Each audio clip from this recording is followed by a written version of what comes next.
Hello friends, आजच्या लेक्चरमध्ये आपण बघणार आहे हीट देन टेम्परेचर आणि टेम्परेचरचे व्हॅरियस स्केल आहेत, जसं की सेल्सिअस आहे, फॅरेनहाइट आहे, देन केल्विन आहे. त्याच्यामधलं जे रिलेशन आहे त्याचं डेरिव्हेशन आपण बघणार आहे. आणि देन आपण पाहणार आहे की various mode of heat transfer, जसं की कंडक्शन, कन्व्हेक्शन आणि रेडिएशन. त्यापैकी जे कंडक्शन आहे त्यामध्ये एका पॉईंटपासून दुसऱ्या पॉईंटपर्यंत जे हीट ट्रान्सफर होते त्याचं जे इक्वेशन आहे amount of heat transfer from one point to other point, ते डिपेंड असतं टाईमवरती, देन टेम्परेचर डिफरन्सवरती, आणि then distance between two points. आणि त्याचं जे इक्वेशन पाहणार आहे आपण, आणि देन फाइंड आउट करणार आहे coefficient of thermal conductivity. Okay, heat. Okay, so heat काय आहे? हीट ही एक प्रकारची इट इज एनर्जी आहे, ज्याचं युनिट काय आहे? जूलमध्ये. एसआय युनिट आपण जूलमध्ये मेजर करतो, किंवा सी जी एसमध्ये कॅलरीमध्ये मेजर केली जाते. Okay, it is measured in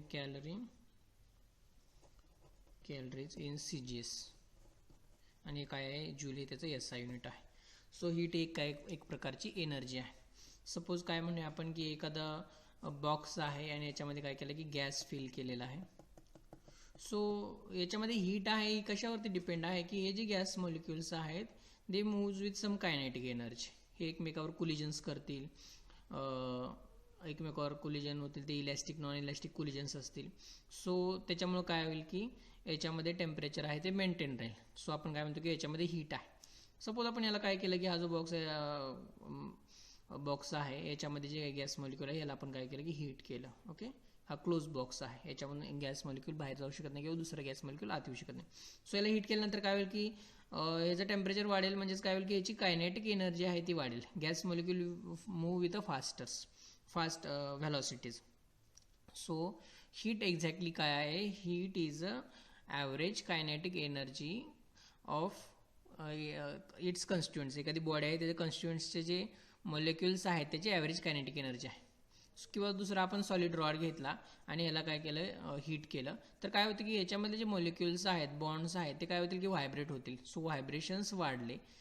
so पुढं आपण आणि हीट केलं तर काय होईल की त्याचं रेड हॉट होऊन जाईल. हे सपोज आयरनचं असेल तर काय होतं की याचा कलर जसं तुम्ही heat more and more heat कराल तसं ते काय होतं की रेड होतं. सो रेड झाल्यानंतर म्हणजेच काय याचा मिनिंग आहे की हे जे मॉलिक्युल्स आहेत त्याचे व्हायब्रेशन्स मॅक्झिमम आहेत.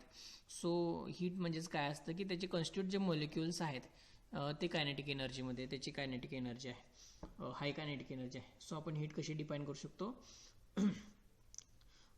Heat energy of a system is defined as a sum of energy of all molecule in the body. हे जे सगळे मॉलिक्युल्स ॲटम्स आहेत त्यांची सगळ्याची कायनेटिक एनर्जीची सम घेतली, त्याचा ॲव्हरेज घेतला, तर त्याला काय म्हणतो आपण की त्याची हीट. ओके, सो दुसराच आपण काय म्हणू शकतो की हीटिंग प्रोसेसमुळे काय होऊ शकतं की त्याची फेज चेंज होते. ओके, हीटचा सेकंडरी इफेक्ट काय आहे की change in phase change. Okay, suppose ice आहे, आईसला आपण हीट केलं तर काय होतं की त्याचं कन्व्हर्शन होतं वॉटरमध्ये. ओके, आईस टू वॉटर कशामुळे होतं की हिटिंगमुळे होतं.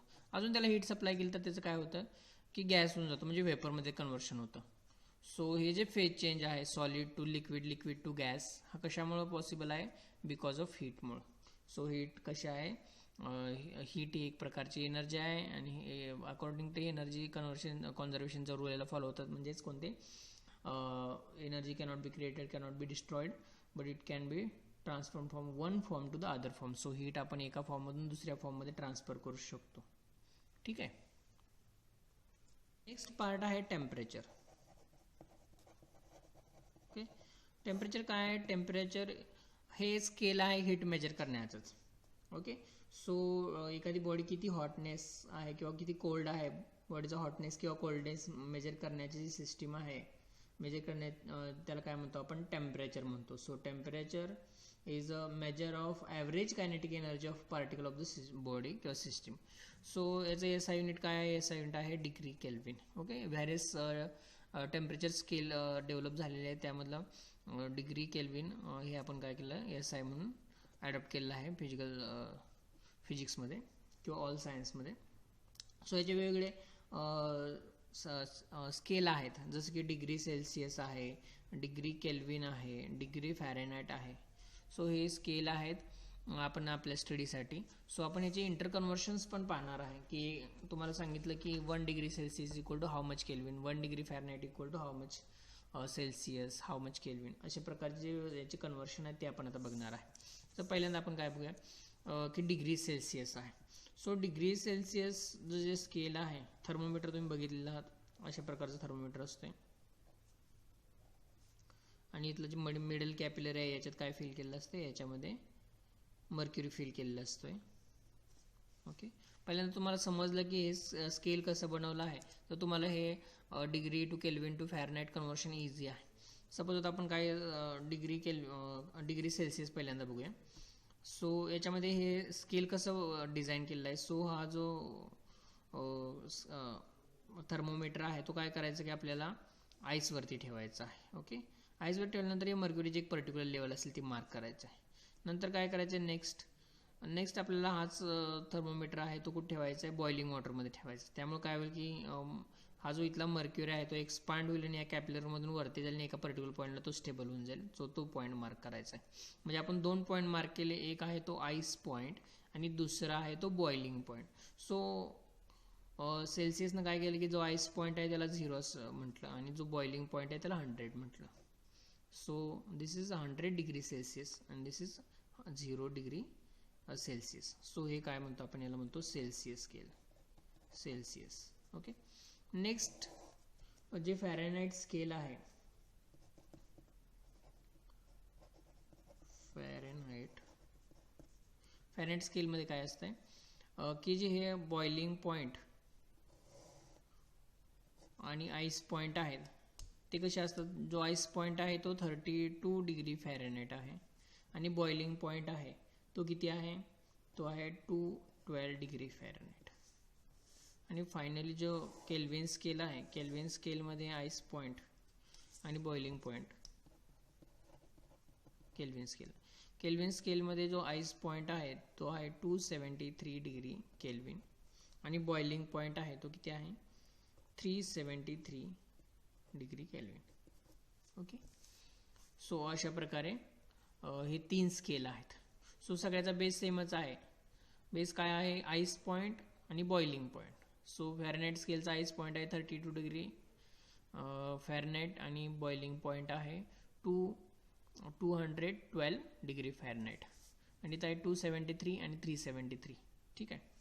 सो आता आपल्याला बघायचे की एका सिस्टीममधून दुसऱ्या सिस्टीममध्ये कन्व्हर्शन करताना कसे केले जातात. सो सेल्सिअससाठी जे सिम्बॉल आहे ते कॅपिटल C हे सिम्बॉल आहे, फॅरेनहाइटसाठी कॅपिटल F आणि केल्विनसाठी K असे सिम्बॉल्स आहेत. सो आपण एक लॉजिक यूज करणार आहे ज्याच्या सहाय्याने आपण हे इझिली सॉल्व्ह करू शकतो. सो सेल्सिअस जे स्केल आहे त्यासाठी C सिम्बॉल यूज करणार आहे आपण. C minus is lower scale किती आहे 0. ओके, आणि याची जो रेंज आहे ती आपण घेणार आहे. रेंज काय आहे 100 मायनस 0. ओके, लक्षात घ्या. न्यूमरेटर आणि डिनोमिनेटरमध्ये आपण डिवाइड करणार, अशा प्रकारे डिवाइड करण्याचा फॉर्म्युला लिहायचा आहे. आपण न्यूमरेटरमध्ये लिहायचं आहे C म्हणजे सेल्सिअस स्केलचा C मायनस याचा लोअर मोस्ट पॉईंट किती आहे 0 डिग्री सेल्सिअस, सो 0. आणि नेक्स्ट हायर मायनस लोअर म्हणजेच बॉइलिंग मायनस आईस पॉईंट.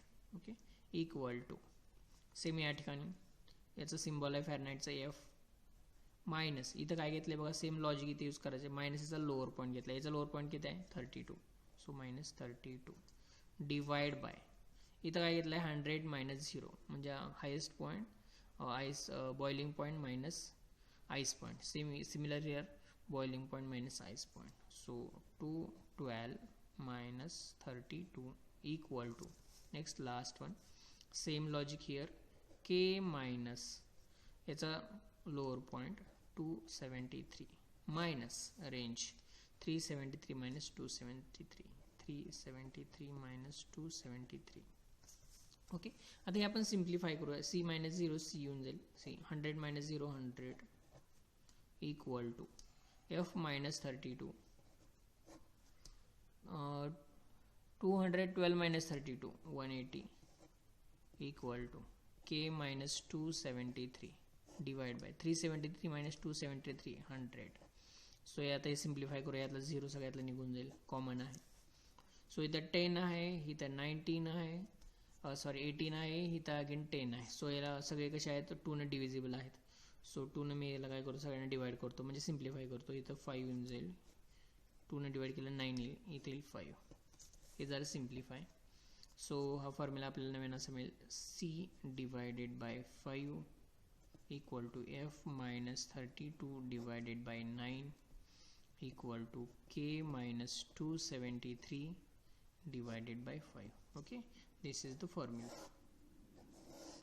आता आपल्याला काय करायचं आहे, सेल्सिअस आणि फॅरनाईटचं कन्वर्शन आहे. समजा तुम्हाला काहीतरी फॅरनाईटमध्ये लिहिलेलं आहे 100 Fahrenheit equal to how much kelvin. So आपण काय करणार, ज्यावेळी फॅरनाईट आणि सेल्सिअस कन्वर्शन तेवढा एवढाच फॉर्म्युला यूज करणार. आणि फॅरनाईट आणि केल्विनचं कन्वर्शन आहे त्यावेळी एवढा फॉर्म्युला यूज करणार. आणि केल्विन आणि सेल्सिअसमध्ये कन्वर्शन असेल तर आपण हा फॉर्म्युला यूज करणार. ओके, फॉर एक्झाम्पल मला तर दिलेलं आहे की 100 Fahrenheit is equal to how much Kelvin. Okay, 100 degree Fahrenheit is equal to how much degree Celsius. Okay, आता असं मला हे सॉल्व करायचं असेल तर मी काय करणार आहे, हा फॉर्म्युला यूज करणार आहे. Okay, so C minus 5 is equal to F minus 32, 100 minus 32 divided by 9. अशा प्रकारे मला मिळेल. सो C इक्वल टू 100मधून 32 गेलं, काय येणार आहे मला, 68 डिवायडेड बाय 9. हे 5 आहे ते या साईडला जाईल, मल्टिप्लाय होऊन जाईल. सो हे आपण सिम्प्लिफाय केलं तर काय येणार आहे बघा, 5 मल्टिप्लाय बाय 68 हे किती येऊन जाईल बघा, 34 इथे. सो 340 डिवायडेड बाय 9 आणि हे आपण सिम्प्लिफाय केलं तर काय येणार आहे आपल्याला, 3 देन 7 देन 6. ठीक आहे, 6 कंटिन्यू अशा प्रकारे. So 100 degree Fahrenheit is equal to 37.66 आणि शेवटचा राऊंड अप केलं तर 7, 37.67 डिग्री सेल्सिअस. अशा प्रकारचे कन्वर्शन तुम्हाला एक्झाममध्ये विचारतील. सो अशा ह्या फॉर्म्युला साहाय्याने तुम्ही कोणतेही कन्वर्शन इझिली करू शकता. ठीक आहे.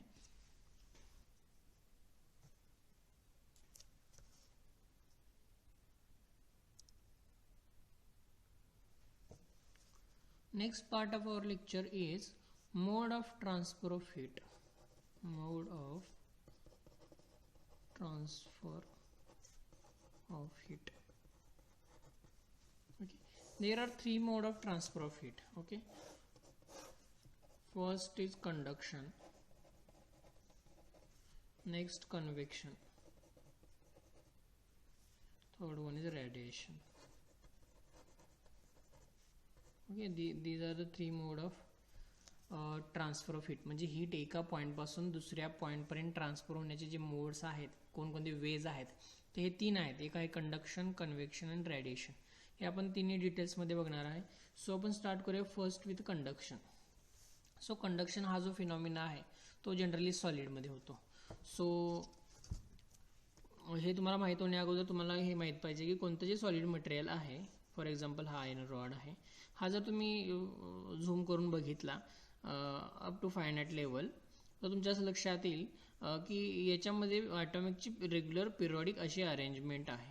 ओके, आयदर ते क्युबिक असेल, टेट्रागोनल, रोम्बोहेड्रल असे 7 क्रिस्टल्स टाईप आहेत, त्यापैकी अशी अरेंजमेंट असेल किंवा त्याच्यामध्ये अरेंजमेंट नसेल त्याला म्हणतो आपण ॲमॉर्फस नेचर. ओके, अशा प्रकारे ह्याचा कसा असेल, इंटरनल स्ट्रक्चरिंग असेल. सो ॲटम असे बॉन्ड त्यामध्ये एकमेकांमध्ये बॉन्डिंग असतील. ओके, हे मी त्यातला थोडासा पार्ट आहे त्यामधला झूम करून दाखवलेला आहे तुम्हाला. सो हे यामध्ये आयदर कोव्हॅलेंट आयनिक किंवा मेटॅलिक बॉन्डिंग असेल.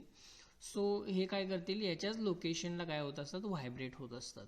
Okay, due to the room temperature. So याच्यामध्ये जी मॉलिक्युलर कायनेटिक एनर्जी आहे त्याच्यामुळे आपल्याला काय असं फील होतं की टेम्परेचर सेन्सेशन किंवा याच्यामध्ये हॉटनेस आहे आणि it is nearly equal to the room temperature. आता एक केस इमॅजिन करा की असा हा रॉड आहे. ओके, आयर्न रॉड आहे आणि याला काय केलं की आपण हीट केलं एका पॉईंटला. ओके, बर्नरच्या साह्याने काय केलं, हिटिंग केलं याचं. सो हीट केल्यामुळे काय होणार आहे, आणि तुम्ही इथं पकडलेलं असं इमॅजिन करा, इथं पकडलेला आहे असा रॉड सो काय होईल की इथं ज्यावेळी तुम्ही हिटिंग करणार आहे, सो इथले जे मॉलिक्युल्स आहेत, इथं अशी रेग्युलर पिरियडिक अरेंजमेंट असलेल्या ॲटमची, सो इथले जे मॉलिक्युल्स आहेत ज्यांना हीट मिळते आहे ते काय होतील की मोर ऑसिलेशन्सनं ते काय होतील, व्हायब्रेट होतील, व्हायब्रेशन याच्यामधली वाढत जातील. म्हणजेच काय होईल, ते हिटिंग होईल, त्याचं टेम्परेचर इथलं वाढले. टेम्परेचर वाढण्याचं म्हणजेच काय, कायनेटिक एनर्जी वाढणे. ओके, सो याच्या कायनेटिक एनर्जी वाढेल, याच्या जागेवरती मीन पोझिशनवरती ते काय होतील, व्हायब्रेट होतील. सो ही व्हायब्रेशन या बॉन्ड थ्रू ते काय करतील, दुसऱ्या ॲटमला देतील, ते अगेन व्हायब्रेट होतील. ते व्हायब्रेशन तो दुसऱ्या नेक्स्ट ॲटमला देईल, या ॲटमला देईल. सो इच ॲटम काय करेल की त्याच्या बाजूचा जो ॲटम आहे बॉन्डिंगमध्ये त्याच्या, तो त्या दुसऱ्याला काय करेल, ती व्हायब्रेशन्स आहे, एनर्जी आहे, ती ट्रान्सफर करेल. देन तो ॲटम नेक्स्ट ॲटमला. अशा प्रकारे काय होईल की इथं जी मिळालेली हीट आहे ती due to the atomic vibration ती पुढं ट्रॅव्हल होत जाईल आणि काही आफ्टर सम टाईम तुम्हाला इथं असं वॉर्म फिलिंग येईल. आणि असं तुम्ही कंटिन्यू ठेवलं तर तुम्हाला इथं चटके बसतील, तुम्ही जास्त वेळ असं होल्ड करू शकत नाही, because iron rod is a good conductor of heat. So heat अशा प्रकारे ट्रान्सफर झाली. हा जो फिनॉमिना आहे transfer of heat, that is non as a conduction. Okay, याच्या प्रोसेसमध्ये काय होतं की हीट जी आहे ट्रान्सफर होते विदाउट बॉडीली मुवमेंट. म्हणजे इथले जे हे जी हीट ट्रान्सफर होतं ना, इथले ॲटम मॉलिक्यूल इकडे गेले नाहीत, ते ॲज इट इज त्याच्याच पोझिशनवरती आहेत, किंवा कोणत्याही ॲटमची मुवमेंट झाली नाही, त्याचं लोकेशन त्यांनी सोडलेलं नाही. फक्त काय झालं की ते त्याच जागेवरती काय होतं, with more oscillations, with more ॲम्प्लिट्यूडनं काय होतात, ते व्हायब्रेट होतात. आणि ती व्हायब्रेशन ते नेक्स्ट ॲटमला एनर्जी ती काय करतात, सप्लाय करतात. तो ॲटम काय करेल, पुढच्या नेक्स्ट ॲटमला सप्लाय करेल. अशा प्रकारे हीटचा जो हा ट्रान्सफर ऑफ फिनॉमिना आहे त्याला काय म्हणतो आपण, कंडक्शन. हा जो कंडक्शन फिनॉमिना आहे that happen only in solid case. सॉलिडच्या केसमध्ये हा फिनॉमिना हॅपन होतो. ओके, सो हा याचं आपल्याला इक्वेशन पण बघायचं आहे की एक्झॅक्ट काय कंडक्शनचं फिनॉमिना आहे, त्याच्यामध्ये हीट जी ट्रान्सफर होते किती अमाऊंट ऑफ हीट ट्रान्सफर होईल, याचा डिटेल आपण पाहणार आहे. सो आपण एक डायग्राम काढूया. अशा प्रकारचा एक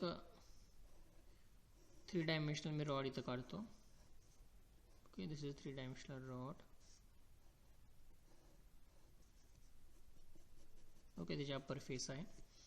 सो या पॉईंट आपण काय करणार आहे, इकडच्या बाजूनं हीट सप्लाय करणार आहे त्याला. ओके, इथून आपण हीट सप्लाय केली आणि या साईडला आपण ती काय होणार, हीट हळूहळू ट्रान्सफर होणार by this phenomena. Okay, bye anyway इकडून तुम्ही हीट सप्लाय केली. हीट सप्लाय केल्यानंतर काय होईल की सुरुवातीला इथलं टेम्परेचर वाढेल, इथलं टेम्परेचर कमी असेल. सो इथलं जे टेम्परेचर आहे त्याला आपण काय म्हणूया, या पॉईंटचं टेम्परेचरला त्याला आपण म्हणूया θ1. इथलं जे टेम्परेचर आहे ते θ2. ओके, सो इथून तुमच्या लक्षात येईल की काय असणार आहे की θ1 is always greater than θ2. Okay, so आणि हे जे डिस्टन्स आहे this point to this point, हे डिस्टन्स इज d. आणि आपण काय केलं की इथून हीट सप्लाय आहे फॉर टाईम टी साठी, टाईम टी एवढ्या वेळेसाठी काय केलं की इथून हीट सप्लाय केली आणि या पॉईंटला मेजर केलं की किती अमाऊंट ऑफ हीट आपल्याला इथं या पोझिशनला मिळालेले आहे. सो आपण आता म्हणणार आहे की amount of heat transferred, Q एवढी अमाऊंट ऑफ हीट आपल्याला इथं मिळाली, एवढी अमाऊंट ऑफ हीट या बाजूने सप्लाय केल्यानंतर इथं सप्लाय आपल्याला हीट मिळालेली आहे. So amount of heat transferred ही कशावरती डिपेंड आहे, it depend on area of cross section. हा जो हीट ॲब्झॉर्व करणारा जो एरिया आहे त्याच्यावरती डिपेंड आहे ते. So it is directly proportional to area of cross section. हा जर एरिया जास्त असेल तर याचा मिनिंग आहे की हा जास्त हीट ॲब्झॉर्व करेल आणि पुढं पास करेल. Okay, so it is directly proportional to the area of cross section. Next, it is also proportional to q is यासाठी इथे लिहितो मी, q is also proportional to heat difference म्हणजे टेम्परेचर डिफरन्स θ1 मायनस θ2. हा जो temperature difference आहे जेवढा जास्त त्यावेळी हीट जास्त ट्रान्सफर. टेम्परेचर ज्यावेळी सेम असेल, सुरुवातीला आपण हीटच सप्लाय केली नाही, सो θ1 इक्वल टू θ2, त्यावेळी हीट काहीच फ्लो होणार नाही, कारण टेम्परेचर डिफरन्स ज्यावेळी असेल त्याच वेळी हीट फ्लो होणार आहे. जसे लाईक जास्त व्होल्टेजकडून कमी व्होल्टेजकडे काय होतं की करंट पास होतं. सिमिलरली हिअर हाय टेम्परेचरकडून काय होतं की लो टेम्परेचरकडे हीटचा फ्लो होतो. सो ज्यावेळी आपण इथे हीट सप्लाय करणार आहे, θ1 जास्त असेल, θ2 कमी असेल, आणि ह्या दोन्हीचा टेम्परेचर डिफरन्स जेवढा जास्त तेवढी हीट काय होणार आहे, जास्त सप्लाय होणार आहे. सो नेक्स्ट, जेवढा जास्त वेळ तुम्ही इथून हीट सप्लाय करणार आहे तेवढं काय होणार आहे, हीट जास्त सप्लाय होणार आहे. So heat transfer is also depend on time. Next, हे जे डिस्टन्स आहे त्याच्या हीट काय असणार आहे, इन्व्हर्स प्रोपोर्शन असणार आहे. कारण ज्यावेळी हीट इथून ट्रान्सफर होणार आहे, जेव्हा डिस्टन्स जेवढं जास्त असेल तेवढं काय होणार आहे की हीट आहे अशी सरफेसमधून लिकेज होणार आहे. सो हे जेवढं डिस्टन्स जास्त तेवढं याचा लिकेज जास्त. So heat transferred is inversely proportional to distance. Distance जेवढं जास्त तेवढी हीट कमी ट्रान्सफर होणार आहे.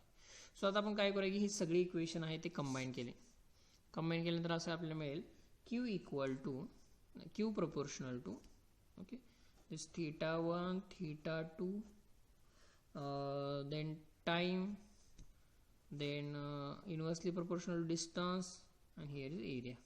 Okay.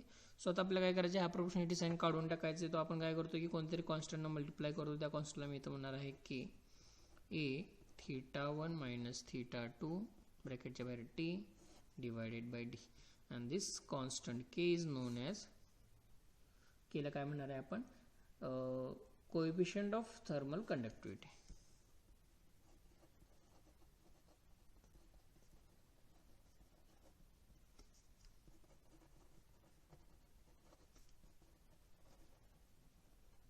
Coefficient of thermal conductivity. So हा coefficient of thermal conductivity is very very important factor. याच्यामुळे आपल्याला काय समजते की याच्या व्हॅल्यूवरून आपल्याला समजते की गिवन मटेरियलचा, सपोज तुम्हाला कॉपरचा के व्हॅल्यू माहीत असेल किंवा दुसऱ्या कोणत्या मटेरियलची के व्हॅल्यू माहीत असेल, तुम्ही इझिली सांगू शकता की हे थर्मल कंडक्टिव्ह आहे का थर्मली इन्सुलेटर आहे. याच्यावरून तुम्ही इझिली आयडेंटिफाय करू शकता. फॉर एक्झाम्पल कॉपर आहे,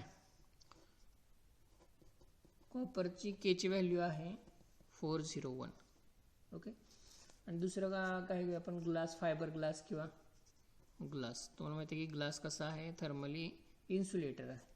सो याची केची व्हॅल्यू किती आहे, याची केची व्हॅल्यू आहे 0.048, व्हेरी व्हेरी लेस. एअरची व्हॅल्यू किती आहे, एअर ऑल्सो थर्मली इन्सुलेटर, एअरची व्हॅल्यू आहे, केची व्हॅल्यू आहे 0.026. सो याच्यावरून तुम्ही इझिली सांगू शकता की this is a good conductor of heat and this is a bad conductor of heat, this is also very very bad conductor of heat. So K ची व्हॅल्यू कशी आहे, coefficient of thermal conductivity is very very important factor. याच्यासाठी तुम्ही easily सांगू शकता की एका पॉईंटपासून दुसऱ्या पॉईंटमध्ये जे 2 पॉईंटमध्ये डिस्टन्स डी आहे, टेम्परेचर डिफरन्स θ1 मायनस θ2 आहे आणि यामध्ये हीट किती ट्रान्सफर झाली हे तुम्ही या इक्वेशनमध्ये इझिली फाइंड आउट करू शकता. ओके. याच्यावरचे प्रॉब्लेम पण बुकमध्ये दिले आहे, ते तुम्ही सॉल्व्ह करायचे आहेत. Second part of heat transfer is convection. या case this convection happen only in liquids किंवा फ्लुइड्स म्हणूया आपण. फ्लुइड्समध्ये 2 पार्ट आले, एक आहे गॅस आणि लिक्विड. की गॅस आणि लिक्विडमध्ये हा फिनॉमिना तो कन्व्हेक्शन, म्हणजे heat transfer in gas and liquid happen through convection. यामध्ये काय होतं की बॉडीली मुवमेंट होते, म्हणजे हीट झालेले ॲटम मॉलिक्यूल आहेत ते काय होतात, एका पार्टपासून दुसऱ्या पार्टपर्यंत ट्रॅव्हल होतात. For example, okay, this is a glass flask आणि याच्यामध्ये आपण काय केलं की वॉटर फिल केलेलं आहे. मी काय केलं की याला आपण बर्नरच्या साहाय्याने हीट केलं. ओके. सो काय होईल, हीट केल्यानंतर हीट झाल्यानंतर इथले जे मॉलिक्युल्स आहेत वॉटरचे ते काय होतील की त्यांचं टेम्परेचर जास्त होईल. ओके. टेम्परेचर जास्त झाल्यामुळे काय होईल की त्याचं एक्सपान्शन होईल. इथला जो पार्ट आहे त्या वॉटरचा आहे त्याचं एक्सपान्शन झाल्यामुळे काय होईल की त्याची डेन्सिटी कमी होऊन जाईल. कमी डेन्सिटीचे आहे ते हीट मॉलिक्यूल आहेत ते काय होतील, वरती जातील. सो इथे गॅप निर्माण झाला, ते गॅप भरण्यासाठी दुसरे वॉटर मॉलिक्यूल इथे येतील, ते वरती जातील, हीट होतील, परत वरती जातील. सो अशा प्रकारे काय होईल की एक चेन तयार होईल. अशा प्रकारे हीटिंग होईल इथं, अशा प्रकारे. सो काय होतं की कन्व्हेक्शन या फिनॉमिनामध्ये हीट झालेले मॉलिक्युल्स आहेत ते काय होतात, एका पार्टपासून दुसऱ्या पार्टमध्ये काय होतात, ट्रॅव्हल होतात. सो हा जो फिनॉमिना त्याला काय म्हणतो आपण, कन्व्हेक्शन म्हणतो. सिमिलरली काय होतं की एअर केसमध्ये पण सेम आहे. एअर केसमध्ये कमी टेम्परेचरच्या पार्टमधून जास्त temperature, okay, if T1 is greater than T2. So high टेम्परेचरचा रिजन आहे एखादा, okay, here is T1, here is T2. तिथे काय होतं की हाय टेम्परेचरच्या दिशेनं काय हाय टेम्परेचरकडून काय होतं की लो टेम्परेचरकडे एअरचा फ्लो होतो. सो ह्या फिनॉमिनामध्ये काय आणि पहिला जो आपला कंडक्शन फिनॉमिनामध्ये काय डिफरन्स आहे की कंडक्शन फिनॉमिना आहे त्यामध्ये बॉडीची मुवमेंट होत नाही आणि heat transfer due to the atomic vibration. या केसमध्ये काय होतं की बॉडीची मुवमेंट होते. हीट झालेले मटेरियल आहे किंवा मॉलिक्युल्स आहेत ते काय होतात एका पॉईंटपासून दुसऱ्या पॉईंटपर्यंत ट्रॅव्हल होतात.